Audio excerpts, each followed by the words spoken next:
என் மூச்சவ பேச்சவ பேசலும் அழகு எனக்குள்ள கலக்கிற ஆக்சிஜன் அளவு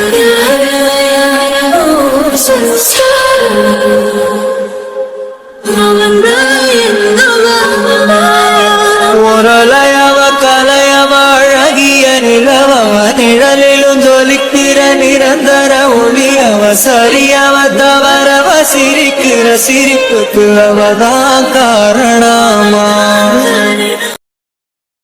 என்னடா அவகிட்ட பேசுனியா? அவகிட்ட எல்லாம் பேசவே முடியாதுமா. ஏன் தான் அவளை கல்யாணம் பண்ணணும்னு இருக்கு. நான் தான் அப்பவே சொன்னேன்ல, இவளை கல்யாணம் பண்ணி ஒரு பிரயோஜனமும் இல்லைன்னு நான் சொன்னேன்ல, நீ கேட்டாதானே? என் உயிரே எடுக்கிறா. என்ன சொன்னா? ஃபர்ஸ்ட் அவங்க அப்பனை போன பண்ணி வர சொல்லு. அதெல்லாம் பண்ணாலும் அவங்க அப்பே வந்து ஒன்னும் சொல்ல மாட்டான். நான் தான் சொல்றேன்லம்மா, இவ அவங்க அப்பேன்னு சொன்னாலும் கேட்க மாட்டா. என்னதான்டா நம்ம பண்ண முடியும்? இவளை எப்படிதான் நம்ம அடக்குறது? இவ்வளவு திமிரா ஆடிட்டு கிடக்குறா. பேசாம வீட்டை விட்டு துரத்து. அதெல்லாம் முடியாதுமா, அவளும் போற மாதிரி தெரியல. சரி, அப்ப அந்த சிரிக்கி இங்கேயே கிடக்கட்டும். வாழா வெட்டியா? அதுக்கும் என்ன தெரியுமா பேசுறா? நீ எங்க போய் வாழ போற அப்படின்னு கேக்குறாமா.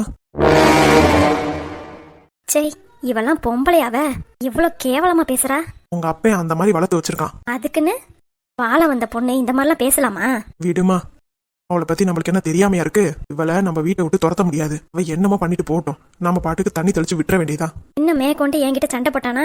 சண்டை போட்டா பாத்துக்கலாம். டாக்டர்கிட்ட இவ பேசி மாத்திரையெல்லாம் வாங்கிட்டு வந்திருக்கா. என்னடா சொல்ற? உண்மையதாம்மா சொல்றேன்.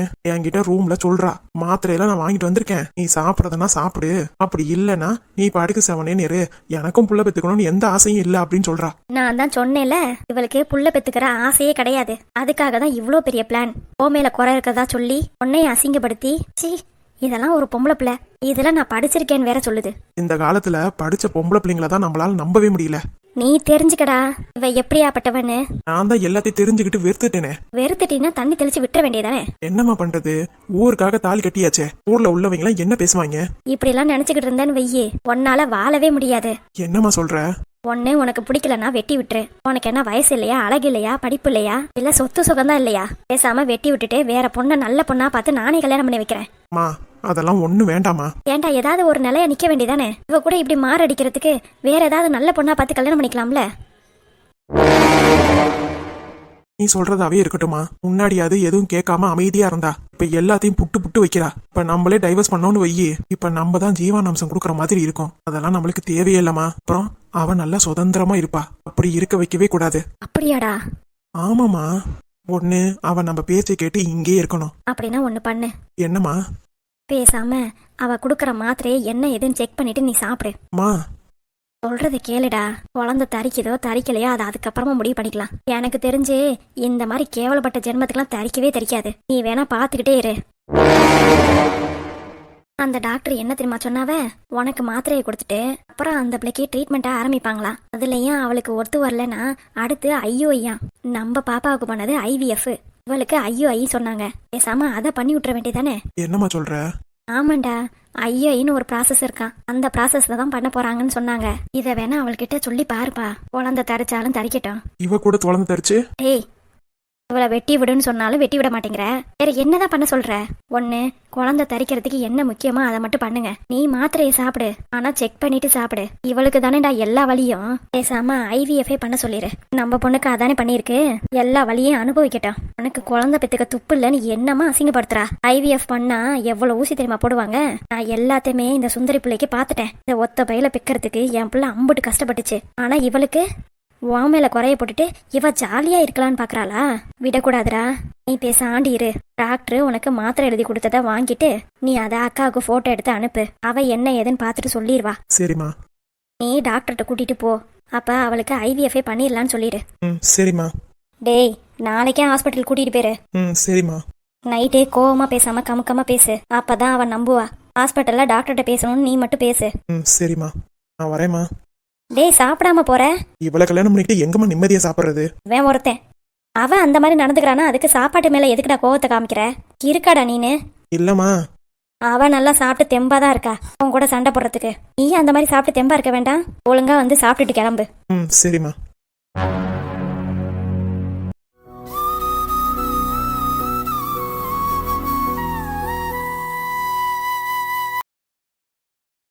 கடவுளே, என் வாழ்க்கையை ஏன் இவ்வளவு சோதனைக்கு கொடுத்துருக்கீங்க? நான் என்ன பாவம் பண்ணேன்? நீங்களே கதின்னு நான் இந்த வீட்டுல காலடி எடுத்து வச்சேன். இப்ப நீங்களும் என்னை இவ்வளவு பாடுபடுத்துறீங்கல்ல. சத்தியமா என்னால முடியல. நானும் எவ்வளவுதான் போல்டா இருக்கிற மாதிரி நடிக்கிறது.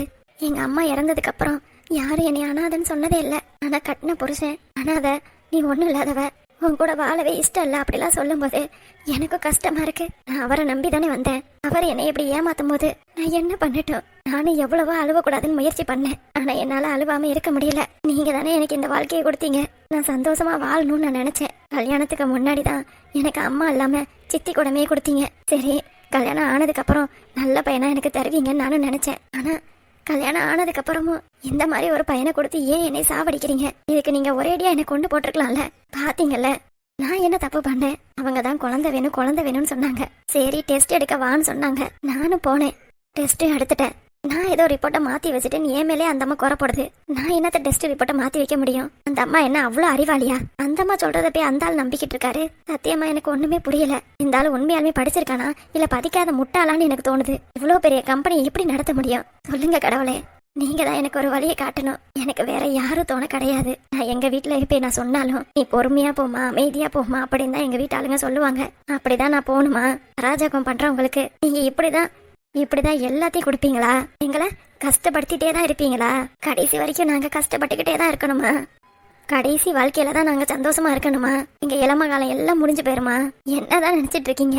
நான் என்ன அவ்வளவு பெரிய பாவம் பண்ணிட்டேன்? இந்த அம்மா இவ்வளவு அராஜகம் பண்றாங்களே, இதெல்லாம் உங்க காதுக்கு எட்டாதா? இல்ல கேட்டும் கேட்காத மாதிரி அமைதியா நிக்கிறீங்களா? இப்பெல்லாம் நடந்துக்கிறத பாக்கும்போது உலகத்துல கடவுளே இல்லைன்னு நினைக்க தோணுது.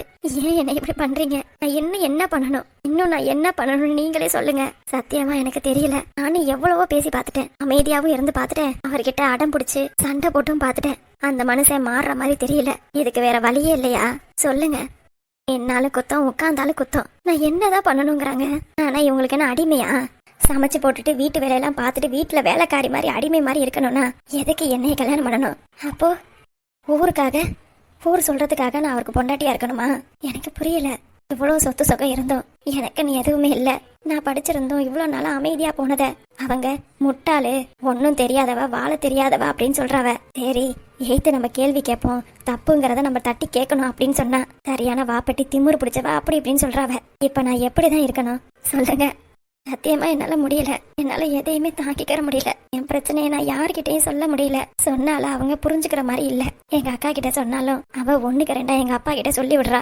அப்பா அதை கேட்டுட்டு என்னையதான் திட்டுறாரு. அவர் பேச்ச கேட்டுக்கிட்டு தானே நான் இந்த பையனை கல்யாணம் பண்ணேன். இப்போ வந்துட்டு எனக்கு எந்த சப்போர்ட்டும் இல்லாம இவர் பண்றாரு. இதுக்கு நான் பேசாம ஓடியே போயிருக்கலாம். எதுக்கு நான் இந்த பையனை கல்யாணம் பண்ணணும்? எதுக்காக நான் இவர் பின்னாடியே சுத்தணும்? அப்பெல்லாம் புரியாதா? நான் இவரை நம்பிதான் இருக்கேன் அப்படிங்கறது அவருக்கு புரியாதா? நான் ஏன் இப்படி இருக்கேன்?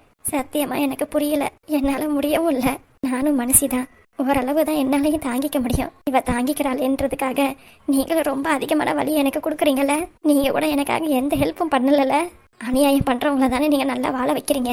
எனக்கு அப்பப்ப நினைக்க தோணுது, அநியாயம் பண்றவங்க தான் இந்த உலகத்துல நல்லபடியா இருப்பாங்க அப்படின்னா நான் மட்டும் ஏன் அநியாயம் பண்ண மாட்டேங்கிறேன் அப்படின்னு தோணுது.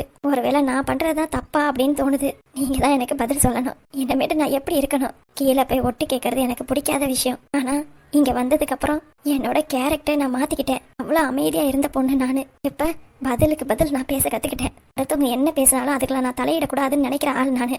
இப்போ எங்க வீட்டுக்காரர் எங்க மாமியாரும் பேசும்போது ஒட்டு கேட்கணும்னு தோணுது. ஏன்னா என்னை எல்லாரும் ஏமாத்துறாங்க. அது மட்டும் எனக்கு நல்லா புரியுது. நான் இந்த வாழ்க்கையை வாழணும்னா ஒட்டு கேட்டுதான் ஆகணும். அப்படிதான் நான் போய் கேட்டேன். அப்ப கூட அந்த அம்மா அவதான் ஏதோ பிளான் பண்ணி வச்சிருக்கா அப்படின்னு சொல்லுது. இந்த ஆளுக்கு புத்தி வேணா? இந்த ஆளு படிச்சு இப்படி இருக்கானு நினைக்கும் போது, இவனெல்லாம் நான் போய் லவ் பண்ணேன்னு நினைக்கும் போது எனக்கு என்னை அருவருப்பா தோணுது. இந்த மாதிரி ஒரு மனுஷனை போய் நீ நம்பி இருக்கியா அப்படின்னு நினைக்க தோணுது. எனக்கு IVF பண்ணணுமா? நான் பண்ணி அவஸ்தைப்படணுமா? சே, என்ன மனுஷன் இவெல்லாம்? அந்த அம்மாவை பத்தி எனக்கு நல்லாவே தெரியும். அந்த அம்மா அப்படிதான். என்னை கண்டாலே அதுக்கு பிடிக்க மாட்டேங்குது. நான் சந்தோஷமா இருக்கக்கூடாது, சீக்கிரம் அனுபவிக்கணும், செத்து போகணும்னு நினைக்கிற பொம்பளை அது. ஆனா இவருக்கு எங்க போச்சு புத்தி? இவருக்கு நான் யாரு? இவரை நம்பி வந்த பொண்ணு தானே, அவரோட பொண்டாட்டின்னா பொதுவா என்ன சொல்லுவாங்க? அவர்ல பாதின்னு சொல்லுவாங்க. என்னைய நம்பாம, என்னைய சந்தோஷமா வச்சுக்காம அவங்க அம்மா அவங்க அக்கா தான் முக்கியம்னு இருக்காரு. இப்படி இருக்கிற மனுஷன்ட்ட நான் இங்க நிரந்தரமா வாழ முடியுமா சொல்லுங்க? சாகிறதுக்கு எனக்கு வழி தெரியல. நானும் 2 வாட்டி ட்ரை பண்ணி பார்த்துட்டேன். அப்ப கூட என்னால முடியல. நான் என்ன பண்ணட்டும் கடவுளே? நீங்க மட்டும்தான் எனக்கு துணையா இருப்பீங்கன்னு நான் உங்ககிட்ட வந்து நின்னுருக்கேன். நீங்களும் அமைதியா இருந்தீங்கன்னா நான் இப்ப என்ன பண்ணட்டும்? சத்தியமா எனக்கு என்ன பண்றதுன்னே தெரியல. பேசினாலும் குத்தங்கிறாங்க, பேசலனாலும் குத்தங்கிறாங்க. என் உடம்பு உழைப்பெல்லாம் வாங்கிக்கிட்டு நான் ஒரு வேலையும் செய்யலைன்னு சொல்றாங்க. அப்படி இவங்க இது பண்ணி இவங்க மட்டும் நல்லா இருக்காங்களே. நான் நினைக்கிறது தப்பு தான். எல்லாரும் நல்லா இருக்கணும்னு தான் நினைக்கணும். ஆனா இவங்க என்னை அப்படி நினைக்கும் போது நான் மட்டும் நினைக்கிறதுல என்ன தப்பு இருக்கு? ஒவ்வொரு வாட்டியும் உங்க முன்னாடி வந்து நின்று அழுகிறேன். நீங்க எனக்கு எதுவும் சொல்லியே தரலனாலும் நீங்க இருக்கீங்கன்ற தைரியத்துல தான் நான் இருக்கேன். எவ்வளவு ஆனாலும் இறங்கி பாத்துடணுன்ற தைரியத்துல தான் நான் இருக்கேன். இப்பவும் நான் விட மாட்டேன். எனக்கு IVF பண்ணி என் உடம்ப சாகடிக்க நான் விட மாட்டேன். ஒரே ஒரு குழந்தை, அதுவும் எனக்காக நான் பெத்துக்கணும்னு ஆசைப்படுறேன். அந்த குழந்தையாவது எனக்கு சப்போர்ட் பண்ணணும்னு நான் நினைக்கிறேன். அதுக்காகவாது மனசு இறங்கி எனக்காக ஒரு குழந்தைய கொடுக்க மாட்டீங்களான்னு தான் இப்போ உங்ககிட்ட வந்து நான் நிற்கிறேன். நாளைக்கு ஹாஸ்பிட்டல் கூட்டிட்டு போக சொல்லியிருக்காங்க. நானும் கண்டிப்பா போவேன். எங்க வீட்டுக்காருக்கு தான் குறை இருக்குன்னு எனக்கு நல்லாவே தெரியும். இருந்தாலும் IVF வரைக்கும் போகாம அதுக்கு முன்னாடி ப்ராசஸ் எதுவோ அதை பண்ணி நான் ஒரே ஒரு குழந்தைய நான் பெற்றுப்பேன். எல்லாம் எனக்காக மட்டும்தான். எனக்காக அந்த குழந்தைய கொடுப்பீங்களா சொல்லுங்க.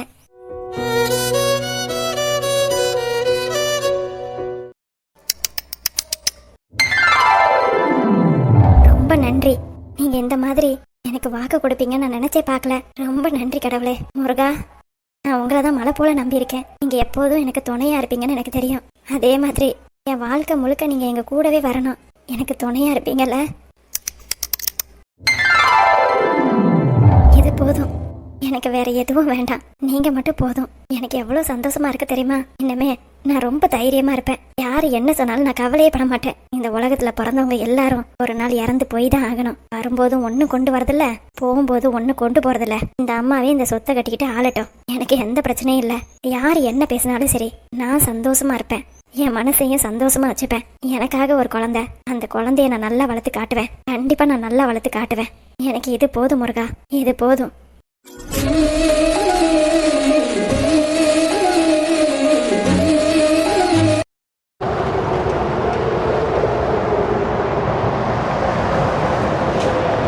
லட்சுமி நில்லு. என்னங்க உங்க பிரச்சனை? நீ இதெல்லாம் எதுவும் கேட்காத. இல்ல எனக்கு புரியல. இந்த பையன் என்ன பூர்ணிமாவை விட்டுட்டு அந்த பொண்ணுக்கு சப்போர்ட் பண்ணிட்டு இருக்கான்? அவன் கேட்டது கரெக்ட் தானே? அப்ப எங்க அண்ணி என்னை ஒரு பார்வை பார்த்தாங்க, பாத்தீங்களா? அவங்க மேலதான் தப்பு இருக்கு. பூர்ணியோட க்ளோஸ் ஃப்ரெண்டுன்னு சொல்றாங்க. அதுக்காக இப்படியா ட்ரீட் பண்ணுவாங்க? அதுக்காக இந்த பையன் எதுக்குங்க வரைஞ்சு கட்டிட்டு வரணும்? அது நீங்க சும்மா இருங்கங்க. இந்த கீதான்ற பேரை நான் எங்கேயோ கேள்விப்பட்டிருக்கேன். இதை நான் அவன்கிட்ட கேட்காம விட மாட்டேன். இங்க பாரு லட்சுமி, இன்னும் 2 நாள் தான் இருக்கு. சும்மா பிரச்சனை பண்ணிக்கிட்டே இருக்காத. நான் என்னங்க பிரச்சனை பண்ணேன்? நீ என்னடா இப்படி இருக்க? நாளை பின்ன உன்னையே தான் கேவலமா பேசுவாங்க. நான் அவன்கிட்ட எடுத்து சொல்ல வேண்டாமா? எதுவா இருந்தாலும் அம்மாவை தானே சொல்லுவாங்க. பையனை என்ன இப்படி வளர்த்து வச்சிருக்கா அப்படின்னு. அதுக்காக தானே நான் கேட்க போறேன். நீங்க என்ன அமைதியா இருக்க சொல்றதுல இருக்கீங்க? என்ன இதுலயும் ஏதாவது குதர்க்கமா வேலை பார்த்து வச்சிருக்கீங்களா? ஐயோ அப்படிலாம் இல்ல லட்சுமி. இன்னும் எதுக்கு என்னைய நிறுத்திட்டே இருக்கீங்க? சரி, நீங்களாவது கேப்பீங்கன்னு பார்த்தா நீங்களும் எதுவும் கேட்கல. எனக்கு அவன் பண்ணது நியாயம்னு பட்டுச்சு, அதனாலதான். ஆனா எனக்கு நியாயம்னு படலைங்க. அதனால நான் கேக்குறேன். லட்சுமி நீங்க சும்மா இருங்கங்க. டேய் முரளி, முரளி. ஆமா லட்சுமி, கொஞ்சம் அமைதியா இரு லட்சுமி. நீங்க சும்மா இருங்கங்க. என்னமாச்சு? எனக்கு ஒரு சந்தேகம். என்னது சந்தேகமா? ஆமாண்டா. யார் மேலமா? ஏன் மேலையா? ஐயோ, உன் மேலாம் எனக்கு எந்த பிரச்சனையும் இல்ல. பிறகு ஜீவா மேலையா? ஜீவா மேலையும் எனக்கு எந்த பிரச்சனையும் இல்ல. என்னடி? கேட்டீங்களா? என்னத்த? உங்க அம்மா சொன்னதான். என்ன சொன்னாவ? ஐயோ மக்கு மக்கு. ஜீவா கூட எனக்கு எந்த பிரச்சனையும் இல்லைன்னு சொன்னாவ. அதுல உனக்கு என்னடி பிரச்சனை? ஐயோ, நான் என்ன எனக்கு பிரச்சனைன்னு சொன்னேனா? இன்னும் அதை எதுக்கு பேசுற? அவ என்ன பிரச்சனையில இருக்கானா? இப்ப எங்க அம்மா உன்கிட்ட பிரச்சனை இல்லைன்னு சொன்னதான் இப்ப உனக்கு பிரச்சனையா? எங்க இப்படி இருக்கீங்க? என்னதாண்டி சொல்ல வர? அப்படி கேளுங்க. அத்தை இந்த நாள் வரைக்கும் என்னை ஜீவான் பேர் சொன்னதே இல்ல. அவன் எதுக்கோ சந்தோஷப்படுறான். என் பொண்டாட்டி இதுக்கெல்லாம் சந்தோஷப்படுறா. என்னங்க பேந்த முழிக்கிறீங்க? இல்லம்மா, மேல சொல்லு. அப்புறம் என் மேல எந்த பிரச்சனையும் இல்லைன்னு சொல்றாங்க. அப்படின்னா என்ன அர்த்தம்? என்ன அர்த்தம் நீ ஏன் சொல்லிடு. ஐயோ மக்கு மக்கு. அப்படின்னா என் மேல எந்த பிரச்சனையும் இல்லைன்னு அர்த்தம். கடவுளே, இததானடி எங்க அம்மாவும் சொன்னாங்க. ஐயோ, இதான் உங்க அம்மாவும் சொன்னாங்க. அத என்ன மாதிரி சொன்னாங்கங்கறதா இப்ப முக்கியம். என்ன மாதிரி சொன்னாங்க? ஏங்க, இதுக்கு முன்னாடி என் பேரையே சொல்லாதவங்க இப்ப என் பேரை சொல்றாங்க. அடுத்தது என் மேல எந்த பிரச்சனையும் இல்லைன்னு சொல்றாங்க. அப்படின்னா அத்தைக்கு என்னை பிடிச்சிருக்குன்னு தானே அர்த்தம். ஏன் ஜீவா, நான் தெரியாம தான் கேக்குறேன். நான் உன்னை பிடிச்சிருக்குன்னு சொல்லும்போது இவ்வளோ நீ சந்தோஷப்பட்ட மாதிரி எனக்கு தெரியலையே. ஐயோ போங்கங்க, நான் தான் உங்ககிட்ட சொல்லியிருக்கேன்ல எனக்கு எங்க அத்தையனா ரொம்ப பிடிக்கும்னு. பாத்துமா, ரொம்ப இறுக்கி பிடிச்சிடாத. உங்க அம்மாவுக்கும் வயசாகுது, வலிக்க போகுது. ரொம்ப கொழுப்பு தான் உங்களுக்கு. ஆமாண்டி, உன்னைய கல்யாணம் பண்ணிக்கிட்டேல, எனக்கு கொழுப்பு தான். சரி சரி, இத பத்தி அப்புறம் பேசிக்கலாம். அத்தை அங்க பேசுறாங்க, என்ன ஏதுன்னு கேட்போம். இதை தானடி நான் முன்னாடில இருந்து சொன்னேன். ஏறி பாருங்க. அப்ப என் மேலதான் பிரச்சனைன்னு சொல்ல வரீங்களா? ஆமாண்டா. என் மேல என்னம்மா உங்களுக்கு பிரச்சனை? நீ யாருடா அந்த பொண்ணுக்கு சப்போர்ட் பண்றதுக்கு? எந்த பொண்ணுக்கு? மாட்னியோட என் பம்பர் கட்ட மண்டையா? நான் கேட்டாதான் அது இதுன்னு மலுப்புற. இப்ப அம்மாவே டவுட் பட்டு கேக்குறாங்க. இப்ப நீ என்ன பதில் சொல்றன்னு நானும் பாக்குறேன். அம்மா, யாரம்மா கேக்குறீங்க? அதான் அந்த பொண்ணு கீதா. அம்மா, உங்க அண்ணி பண்ணது மட்டும் சரியா? ஏண்டா அவங்க என்னமோ பண்ணிட்டு போட்டோம், அந்த பொண்ணே அமைதியா தானே இருந்துச்சு. அம்மா, அந்த பொண்ணை பத்தி எனக்கும் தெரியும். ரொம்ப நல்ல பொண்ணுமா. பூர்ணியோட ஃப்ரெண்டு வேற. ஆமா, பூர்ணியோட ஃப்ரெண்டு தானே. பூர்ணியே அமைதியா இருக்கும்போது உனக்கு என்ன அந்த பொண்ணு மேல அவ்வளோ அக்கறை? அம்மா, தப்பு நடந்தா எங்கனாலும் தட்டி கேட்கணும்னு நீ தானம்மா சொன்ன. பா, எவ்வளோ பெரிய பிட்ட புட்டான். அப்பா, உண்மைதானேப்பா? ஆமா ஆமாண்டா, உண்மைதான். இல்லம்மா, தப்பு நடந்தா தட்டி கேட்கணும் தானே. உங்களை அப்புறம் கவனிச்சுக்கிறேன். ஏய், தப்பு நடந்தா தட்டி கேட்கணும்னு சொல்லி தான் கொடுத்துருக்கேன். ஆனா இது எக்ஸ்ட்ரா கேர் மாதிரி தான் இருக்கு. அதெல்லாம் ஒண்ணு இல்லம்மா. அந்த பொண்ணு பேர் என்ன? கீதா. அந்த பொண்ணு பேரை எங்கேயோ கேள்விப்பட்ட மாதிரி இருக்கே, உண்மையை சொல்லுடா. அந்த பொண்ணுக்கும் உனக்கும் என்ன சம்பந்தம்? கேளுங்கம்மா, நல்லா கேளுங்க. இவனுக்கு பூர்ணி பத்தாதுன்னு கீதா வேற சைடுல ரூட் விட்டுட்டு இருக்கான். சொல்லுடா. அப்படிலாம் எதுவும் இல்லம்மா. இங்க பாருடா, நீ என் அண்ணன் பொண்ணு பூர்ணியை கல்யாணம் பண்ணிக்கிறேன்னு சொல்லிட்ட. அவளோட கேரக்டர் என்ன ஏதுங்கிறது உனக்கு நல்லாவே தெரியும். அவளே அவ ஃப்ரெண்டுக்கு சப்போர்ட் பண்ணாம இருக்கானா? ஒண்ணு அந்த பொண்ணு உண்மையாலுமே அவ கேரக்டர் சரியில்லாத மாதிரி இருக்கணும். அதனால தானே நம்ம வீட்டு பொண்ணு சப்போர்ட் பண்ணாம இருக்கா. அப்படிலாம் இல்லம்மா. அந்த பொண்ணு ரொம்ப நல்ல பொண்ணுமா. உங்க அன்னிக்குதான் பணம் காசை கண்டா என்ன நடக்கும் ஏது நடக்கும்னு தெரியாதே. அம்மா, தேவையில்லாமலாம் பேசாதடா. ஆமா, யாராவது 1 கோடிக்கு புடவை போய் எடுப்பாங்களா? இதோ அண்ணி இருக்காவ, அவங்க நிலைமை என்னன்னு அவங்களுக்கும் புரியும். என்ன ஆனாலும் பணக்கார குடும்பத்துக்கே வாக்கப்பட்டாலும் அவங்க அமைதியா தானே இருக்காங்க. எனக்கு அதெல்லாம் புரியாம இல்ல. ஏங்க ஏங்க. ஐயோ, இவ வேற. ஏங்க, நான் அப்புறமா பேசுறேன்டி, இருடி. நம்ம சொல்றதே காதலே வாங்கிக்க மாட்டேங்கிறாரு. அப்படின்னா அத்தைக்கு என்னைய ரொம்ப பிடிச்சிருக்கு. அப்புறம் அத்தை என்னைய கவனிச்சுக்கிட்டு தான் இருக்காங்க. இப்பதான் எனக்கு ரொம்ப சந்தோஷமா இருக்கு. இங்க பாருடா, இப்ப நீ பூர்ணியை கல்யாணம் பண்ணிக்க போற. இந்த டைம்ல பூர்ணியை விட்டுட்டு வேற ஏதாவது ஒரு பொண்ணுக்கு சப்போர்ட் பண்ணினா அது யாரா இருந்தாலும் தப்பா தான் பேசுவாங்க. நானும் அதை தான் சொல்ல வந்தேன். இன்னமேட்டு அந்த பொண்ணுக்கு அந்த மாதிரி நடக்காத மாதிரி நம்மளும் பார்த்துப்போம். நீயும் அந்த பொண்ணுக்காக எதுவும் பேசாத. அப்புறம் உனக்கும் அந்த பொண்ணுக்கு தொடர்பு இருக்குன்னு சொல்லி பேச ஆரம்பிச்சிருவாங்க. இதெல்லாம் நம்மளுக்கு தேவையாடா? பேசுனா பேசிட்டு போறாங்க. அவங்க பேசுறதுன்றதுக்காக நான் நல்லது பண்ணாம இருக்க முடியாது. ஆமா, துரம் ரொம்ப நல்லவரு. இவனை கொஞ்சம் அடக்கமாவே இருக்க சொல்லுமா. உங்க அண்ணனை பத்தி உனக்கு தெரியுமா இல்லையா? எனக்கு நல்லா தெரியும். இவன் தான் புரியாம சுத்திக்கிட்டு இருக்கான். ஏன்டா இன்னும் என்னடா என்ன சொல்றாங்க ஏது சொல்றாங்கன்னு கொஞ்சம் கூட கேட்க மாட்டேங்கிற?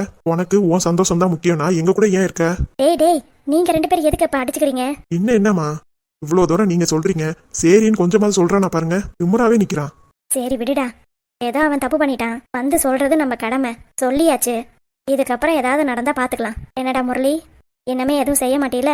அவங்களும் எதுவும் செய்யாம இருந்தா நானும் எதுவும் செய்ய மாட்டேன். பாத்தீங்களா, இவெல்லாம் அடங்க மாட்டாமா. டேய், இன்னும் 2 நாள் தான் இருக்கு. நிச்சயதார்த்தத்துக்கு ஓகேன்னு சொல்லியிருக்க. தேவையில்லாம வம்பு வளர்த்துட்டு இருக்காத. அதெல்லாம் நான் பாத்துக்கிறேம்மா. பயப்பக்கி இப்படியே சொல்றானே தவிர என்னத்தை பாத்துக்க போறான்னு சொல்லவே மாட்டேங்கிறானே. நீங்க எதுக்கும் கவலைப்படாதீங்க. அவன் தான் சொல்லிட்டான்ல லட்சுமி, நீ வா நம்ம ரூமுக்கு போலாம். என்னங்க நீங்களும் அவனுக்கு சப்போர்ட் பண்ணிக்கிட்டு? இப்படியே பேசிக்கிட்டே இருக்காது லட்சுமி. அவனுக்கு என்ன பண்ணணும்னு அவனுக்கு தெரியும். நீ வா, சொல்றது கேளு. ஏங்க வா லட்சுமி. ஏங்க. டேய் சொல்லுங்க பிரதர். அப்படி என்ன ஐயா பாத்துப்பீங்க? அந்த நிச்சயதார்த்தம் அப்போ பாருங்க. முன்னாடியே சொல்றதுக்கு எனக்கு விருப்பம் இல்ல. என்னமோ பண்ணி தோல. இன்னும் 2 நாள் தான் டைம்.